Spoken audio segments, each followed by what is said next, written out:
मित्रों, कहा गया है कि इस संसार में कुछ ऐसे व्रत और उपवास हैं जिनसे साधारण मनुष्य भी असाधारण कृपा का अधिकारी बन जाता है।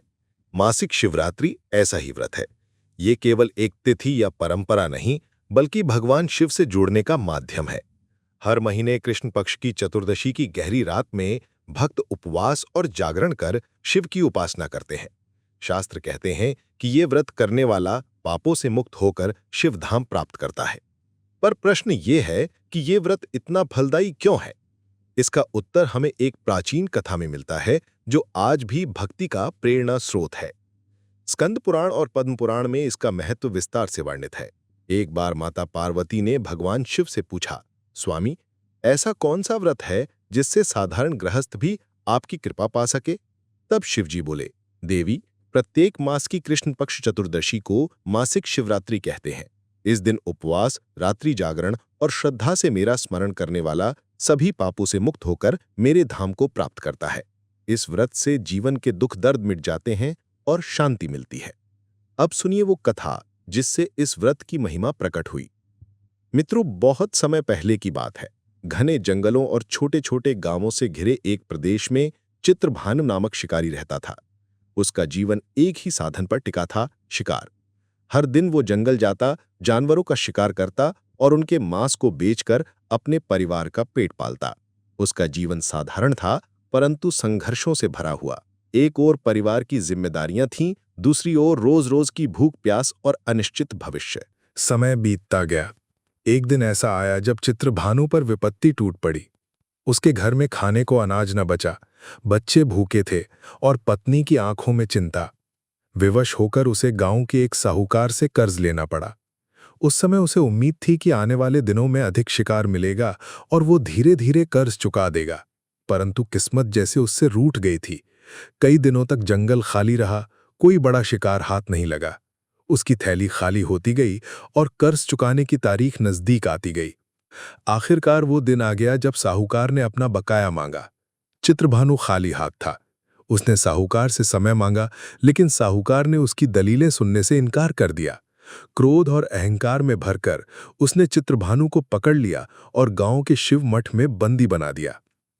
ये घटना संयोगवश उस दिन घटी जब पूरे गांव में महाशिवरात्रि का पर्व मनाया जा रहा था। चारों ओर भजन, मंत्रोच्चार और आरती की ध्वनि गूंज रही थी। शिव मठ में श्रद्धालु एकत्र थे, कथावाचन हो रहा था और शिवलिंग पर जल तथा बेलपत्र अर्पित किए जा रहे थे। चित्रभानु, जो अब तक केवल शिकार और भोजन के बारे में सोचता था, अनजाने में उसी वातावरण का हिस्सा बन गया। कैद में रहते हुए उसके कानों में शिवरात्रि व्रत की महिमा और कथा पहुंची। उसने ध्यान से सुना कि इस दिन उपवास, रात्रि जागरण और शिव पूजन करने से भक्त के पाप नष्ट हो जाते हैं और उसे मोक्ष की प्राप्ति होती है। भले ही वो स्वयं कोई व्रती नहीं था, परंतु इन वचनों ने उसके भीतर एक हलचल पैदा कर दी। रात ढलने पर साहूकार ने उसे फिर बुलाया और कठोर स्वर में कहा, चित्रभानु, तेरा ऋण कब तक बकाया रहेगा? आज ही हिसाब चुकता कर, नहीं तो तुझे दंड मिलेगा। चित्रभानु ने हाथ जोड़कर उत्तर दिया, हे साहूकार, आज तो मैं खाली हाथ हूं, पर कल मैं अवश्य जंगल जाकर शिकार करूंगा और जो कुछ भी मिलेगा उससे आपका ऋण चुका दूंगा। ये मेरा वचन है। साहूकार ने कुछ सोचा और उसे अगले दिन तक की मोहलत दे दी। चित्रभानु बंधन से मुक्त हुआ, परंतु ये स्वतंत्रता उसके लिए किसी युद्ध से कम न थी। पेट की आग उसे कचोट रही थी, परिवार की चिंता दिमाग में थी और ऋण चुकाने की जिम्मेदारी भारी बोझ की तरह दिल पर थी। साहूकार से मुक्त होकर चित्रभानु सीधे जंगल की ओर बढ़ा। वो जानता था कि अगर सुबह तक शिकार ना मिला तो उसके जीवन पर और संकट आ जाएगा। परिवार भूखा था, कर्ज सिर पर था और उसका मन बेचैनी से भरा हुआ। वो जंगल की गहराई में भटकता रहा, परंतु घंटों तक कोई जानवर उसकी नजरों में ना आया। धीरे धीरे रात गहराने लगी। आसमान में चांद बादलों में छिप छिप कर निकल रहा था। जुगनू चमक रहे थे और चारों ओर घना सन्नाटा था। भूख और प्यास से उसका गला सूख रहा था, शरीर थक कर चूर हो चुका था। उसने सोचा, आज शिकार मिलना कठिन है, रात यहीं जंगल में गुजारनी होगी। ये निश्चय करके वो आगे बढ़ा और एक तालाब के किनारे पहुंचा। वहां एक बड़ा और घना बेल वृक्ष खड़ा था। उस वृक्ष की शाखाएं नीचे तक फैली हुई थी। शिकारी ने तय किया कि वो इसी पर चढ़कर रात बिताएगा। पेड़ पर बैठना उसे सुरक्षित लगा क्योंकि नीचे जंगली जानवरों का खतरा था। वो वृक्ष पर चढ़ गया और आराम से बैठने के लिए टहनियां तोड़ने लगा। उसे इस बात का आभास तक न था कि उस वृक्ष के नीचे एक प्राचीन शिवलिंग स्थापित था। ये स्थान वर्षों से पूजनीय था। श्रद्धालु दिन में आकर जल चढ़ाते और बेलपत्र अर्पित करते।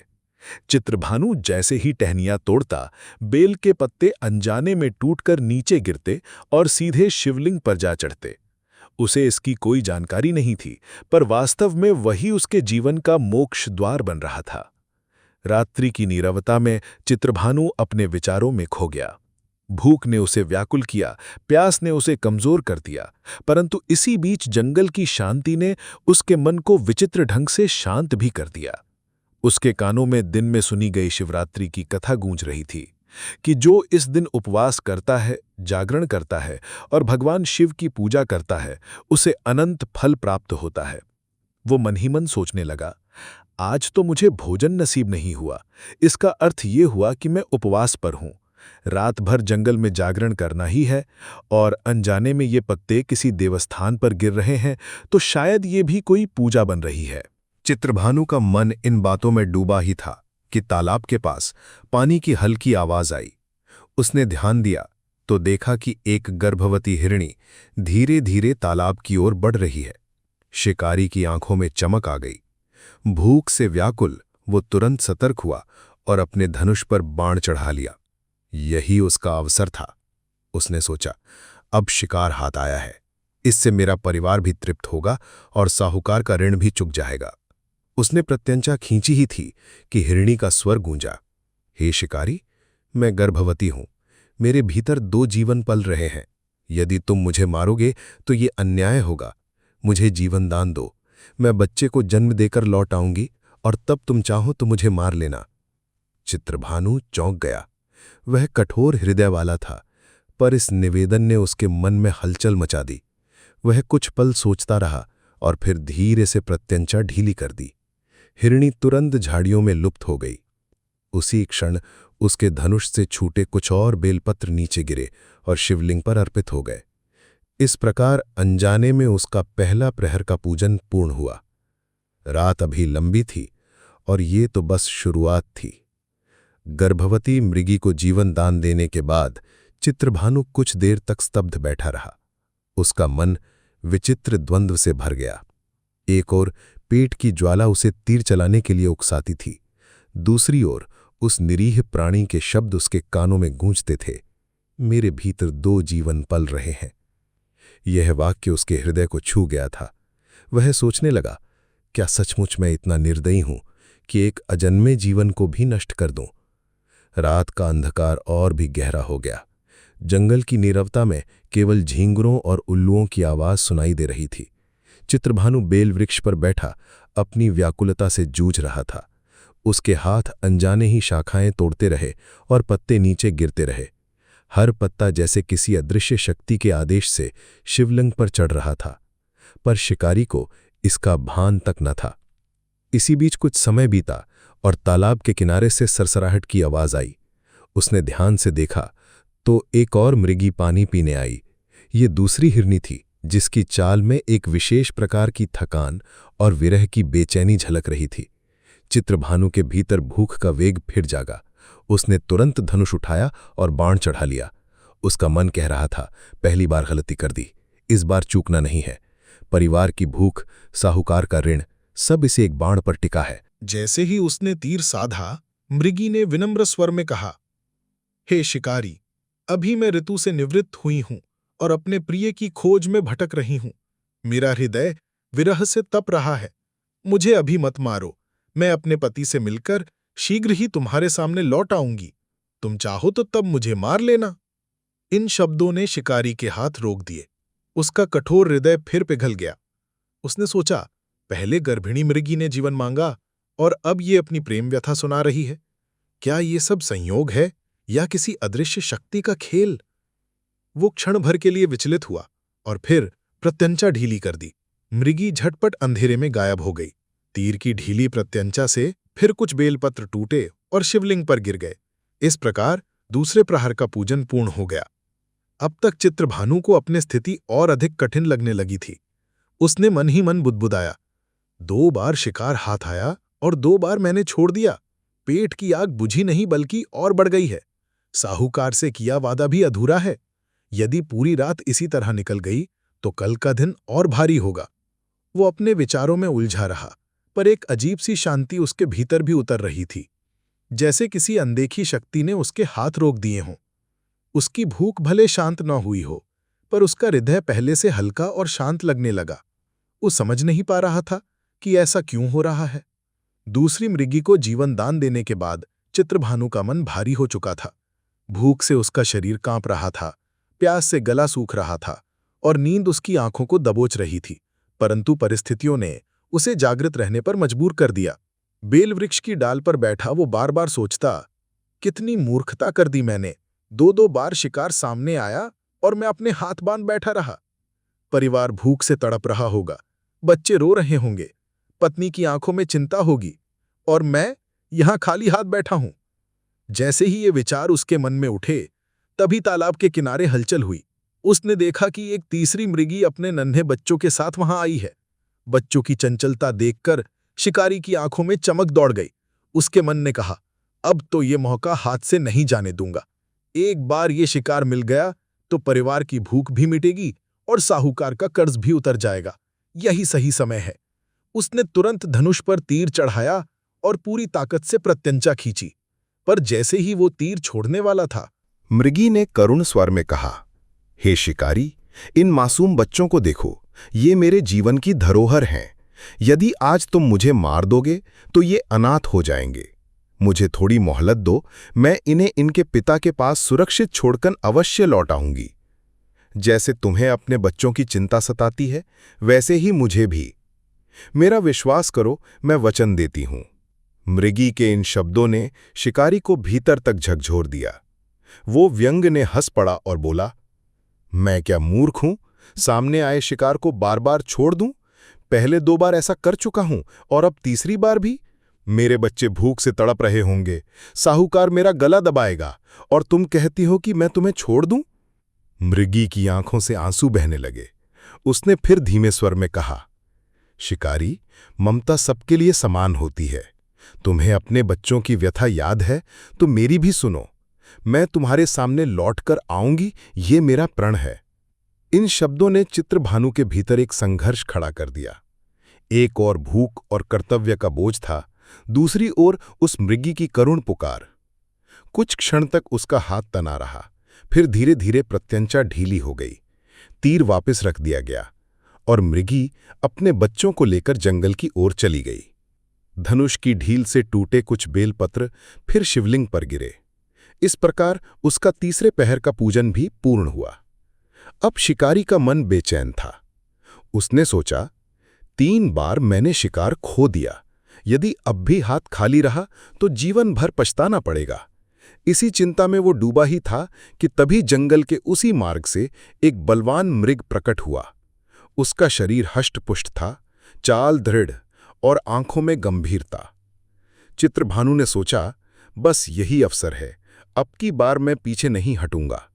उसने तुरंत तीर चढ़ाया और साधने ही वाला था कि मृग शांत स्वर में बोला, हे शिकारी, यदि तुमने मेरी 3 पत्नियों और बच्चों को मार दिया है तो अब मुझे भी मार डालो, ताकि उनके वियोग का दुख मुझे सहना न पड़े। परंतु यदि तुमने उन्हें जीवन दान दिया है तो मुझे भी कुछ समय का अवसर दो।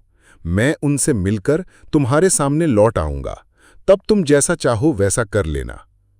मृग की वाणी सुनकर चित्रभानु का हृदय कांप उठा। पूरी रात का घटनाचक्र उसकी आंखों के सामने घूम गया। गर्भवती मृगी की प्रार्थना, विरहिणी का निवेदन, मां की करुण पुकार और अब पति का यह अनुरोध। शिकारी मौन रह गया। कुछ क्षण बाद उसकी प्रत्यंचा ढीली पड़ गई और उसने मृग को भी जाने दिया। रात्रि का चौथा और अंतिम प्रहर भी धीरे धीरे बीत रहा था। शिकारी को ये आभास तक न था कि अनजाने में उसने भगवान शिव की पूजा पूरी कर दी है। रात्रि का चौथा प्रहर भी धीरे धीरे बीत गया। पूर्व दिशा से हल्की लाली झांकने लगी, पक्षियों की चहचहाहट सुनाई देने लगी और जंगल में जीवन की आहट लौट आई। चित्रभानु बेल वृक्ष की डाल पर बैठा था, पर उसका मन अब बदल चुका था। रात भर का अनुभव उसे विचित्र गहराई में ले गया। भूख और प्यास से उसका शरीर थका और कमजोर था, पर मन के भीतर एक अनजानी शांति उतर आई थी। उसने सोचा, मैंने पूरी रात भोजन नहीं किया, ये उपवास बन गया। नींद की जगह जागता रहा, ये रात्रि जागरण हो गया। और बेल पत्र जो बार बार मेरे हाथों से टूटकर नीचे गिरे, वे सीधे शिवलिंग पर अर्पित हो गए। क्या ये संयोग मात्र है या भगवान शिव की लीला? वो स्वयं से प्रश्न करता रहा। तभी अचानक उसे आभास हुआ कि कोई समीप आ रहा है। उसने नीचे झांका। उसके आश्चर्य का ठिकाना न रहा जब उसने देखा कि वही मृग अपने पूरे परिवार के साथ लौट आया है। तीनों मृगियां और उनके छोटे छोटे बच्चे सब साथ थे। वे सब शांत भाव से तालाब की ओर बढ़ रहे थे, मानो किसी वचन को निभाने आए हों। मृग ने सिर उठाकर कहा, हे शिकारी, हम सब तुम्हारे सामने उपस्थित हैं। जैसा वादा किया था, हम लौट आए। अब यदि तुम हमें मारना चाहते हो तो संकोच मत करो। ये दृश्य देखकर चित्रभानु का हृदय द्रवित हो उठा। उसने सोचा, कैसा अद्भुत परिवार है। ये जंगली पशु हैं, पर वचन के इतने पक्के। न छल न धोखा, केवल सत्य और प्रेम। और मैं इंसान होकर भी इनसे हार गया। 3 बार मैंने इन्हें छोड़ दिया, पर वास्तव में मुझे ही जीवन का सबसे बड़ा पाठ मिला। उसकी आंखों से आंसू बह निकले। उसने धीरे से धनुष नीचे रख दिया और कांपते स्वर में कहा, हे वन्य प्राणियों, आज तुमने मुझे सिखाया कि सत्य, करुणा और प्रेम ही सबसे बड़ा धर्म है। अब मैं किसी निर्दोष प्राणी की हत्या कभी नहीं करूंगा। मैं तुम्हें जीवन दान देता हूं। जैसे ही उसने ये वचन दिया, उसके भीतर एक दिव्य अनुभूति हुई। ऐसा लगा मानो हृदय की सारी क्रूरता धुल गई हो और उसके स्थान पर निर्मलता और प्रकाश आ बैठा हो। उसे लगा कि उसके भीतर स्वयं भगवान शिव का वास हो गया है। कथा के अनुसार उसी क्षण देवगणों ने आकाश से पुष्पवृष्टि की। चित्रभानु का हृदय भक्ति भाव से भर उठा। उसने आंखें बंद करके शिव का स्मरण किया और अनुभव किया कि उसकी आत्मा बंधनों से मुक्त हो रही है। अनजाने में किया गया व्रत, रात्रि जागरण, बेल पत्र अर्पण और सबसे बढ़कर करुणा और दया ने उसे मोक्ष प्रदान कर दिया। कहते हैं कि उसी जीवन के अंत में चित्रभानु को शिवलोक की प्राप्ति हुई। वो शिकारी जो कल तक हिंसा से जीवन यापन करता था, आज शिव भक्ति का अमर उदाहरण बन गया। तो प्रिय भक्तों, आपने सुनी मासिक शिवरात्रि व्रत की ये पावन कथा, जिसमें पार्वती जी के प्रश्न और भोलेनाथ के उत्तरों से हमें समझ में आता है कि इस व्रत का असली आधार सच्ची श्रद्धा और भाव है। चाहे गृहस्थ हो या तपस्वी, निर्धन हो या समृद्ध, ये व्रत सबके लिए कल्याणकारी है। अगर आपको ये कथा पसंद आई हो तो इसे लाइक जरूर करें। अपने विचार और अनुभव नीचे कमेंट में लिखें। और अगर आप ऐसी ही और पौराणिक कथाएं सुनना चाहते हैं तो हमारे चैनल को सब्सक्राइब करना ना भूलें। आपकी हर लाइक, कमेंट और सब्सक्राइब हमें और भी प्रेरित करती है, ताकि हम आप तक और रोचक विज्ञानवर्धक कथाएं पहुंचा सकें। जय भोलेनाथ।